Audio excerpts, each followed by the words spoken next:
Maayong adlaw kanatong tanan kutob sa ato makigalaan nga nagtan-aw kanato sa Facebook niini kahaponon diri sa Gihulgan sa amo ang panahon diri karon nga lockdown na gud nga ang taga Gihulgan di nakagawas ngadto sa pikas lungsod sama sa La Libertad Himalalo Tayasan tungod kay ang Tayasan duol man sa Gihulgan nga diin naagyo diha ang namatay nga konsehal tungod sa coronavirus. Nga sa Himalalo usab, dunay usa nga namatay usab tungod gyapon sa coronavirus ug tungod diini gipahugtan sa kagamhanan ilabi na sa syudad sa Gihulgan sa City Mayor namo dire nga di na gyud makaadto ang mga taga Gihulgan ngadto sa laing mga kalungsuran unya ang taga La Libertad Himalalo Tayasan dili na usab kasulod sa Gihulgan o ang taga-Gihulgan dili usab makaadto sa San Carlos tungod kay gipahugtan usab sa kagamhanan sa City Mayor sa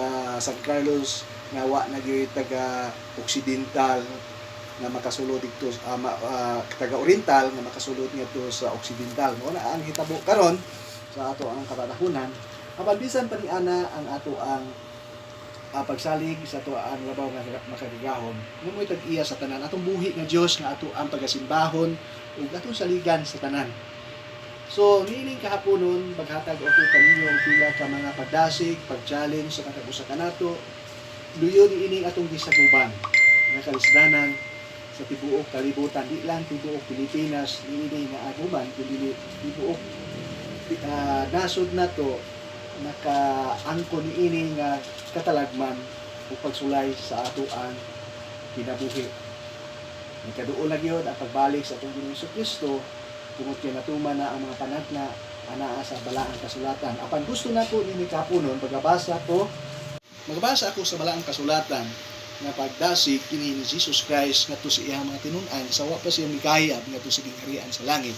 Sa John chapter 14 verse 1 nag-ingon ang pulong sa Ginoo, "Let not your heart be troubled.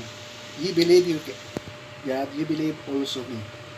Ang pulong sa Dios nagahimo kini pagdasig alang kanato.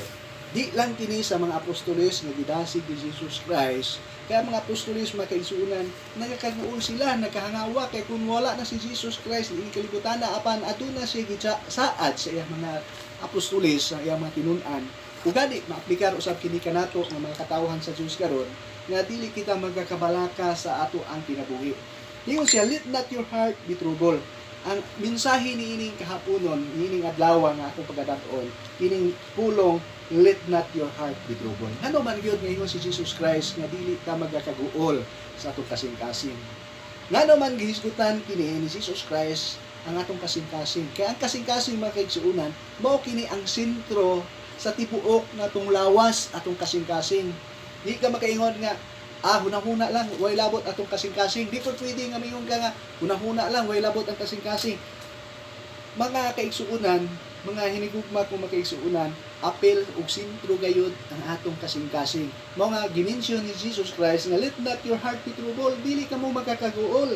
Ngano man, importante makaigsuunan nga ang atong kasing-kasing dili magkakaguol kundi ang atong pagsalig diha kaniya hingon siya, "Let not your heart be troubled. Ye believe your God, you believe also me."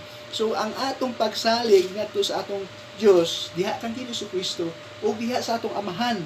Ingon siya, dili kita magkakaguol sa atong kasing-kasing. Napikuhan atong kasing-kasing karon mga kaigalaan sa mga paghitabo. Nag-uul kita, nabalaka kita, pila ka bulan kini mga hitabo, pila ka semana kini nahitabo nga kita dili nakagawas-gawas, dili nakabiyahe sa laing lugar. Ugani ang uban niini makaigsunan dili ka kalarga kay wa na mga biyahe sa barko, wa na biyahe sa eroplano, asa ta mo tabaw naana ta sa atong lugar apan bisan pa ni ana makaigsuonan nagsalig nagahatag kini pagdasig kanato ingon siya, "Let not your heart be troubled." Dili ta magkakaguol. Kung aton tayo anawon kini mga verse down to verses number 6 naghisgot ini ngano dili ta magakaguol diya sa atong tawanon, ngano dili magkabalaka atong kasing-kasing tungod kay doon na kita kasiguruan o gihatag nga pagdasig sa atong Amahan. Ingon siya, "In my Father house are many mansions." So adunay balay ang akong Amahan nga giandam alang kaninyo. Ako baga andam alang kaninyo Kung dili pa kini Tinuod, dili unta ako musulti niini. Higala sa atong kinabuhi niini kalibutan na naatay kabalaka diya sa atong tawhanon nga kinabuhi labi ni virus nga hitabo kay COVID-19. Doon natin kabalaka unsa na atong kanon, ang mga driver kabalhabal dili na pwede nga makapamasahero, ang mga driver sikat dili na pwede makapamasahero, ang mga driver o pitikab dili na kapasahero. So tanan ang atong trabaho makaigsunan na apektuhan ang atong trabaho. Di lang espirituwahan ng mga trabaho kundi ato ang mga trabaho nga uban pa natong mga trabaho tungod kay uban ang awhag sa atong presidente nga dili na kita magtigom usa niya ang kanang mga gathering nga mga pagsimba hunungon usa tungod diining coronavirus. Dako kay na nga hitabo nga naapektuhan ang atong nasod tibuok kalibutan tungod dinhi bisan gani ang atong espirituhanon nga kalihukan gimanduan kita nga naay pagdistansya usa tungod diining coronavirus. Apan ang atong mga kabalaka, ang atong pagkunahuna, ang ato ang pagsalig ngadto sa atong labaw nga makagahom, ingon siya, let not your heart be troubled. Dili nato isakit ang atong kasing-kasing pag-ayo makaigsunan, ang atong pagsalig, ang atong buhing paglao makaigsunan nga gisaad sa Dios alang kanato. Kay ang saad sa pulong sa Dios alang kanato makaigsunan, nag-ingon ang Bible makaigsunan, kung atong tan-awon makaigsunan sa ikaduhang Pedro, ato kini tan-awon makaigsunan sa ikaduhang unang Pedro unsa gisaad sa pulong sa Dios alang kanato nga mga Kristohanon diining panghitabo karon ug wa tay lain nga atong duulan dalampanan sa atong kinabuhi makaigsunan. Okay, ikaduhang Pedro nagsaad ang pulong sa Ginoo sa unang ikaduhang Pedro makaigsunan.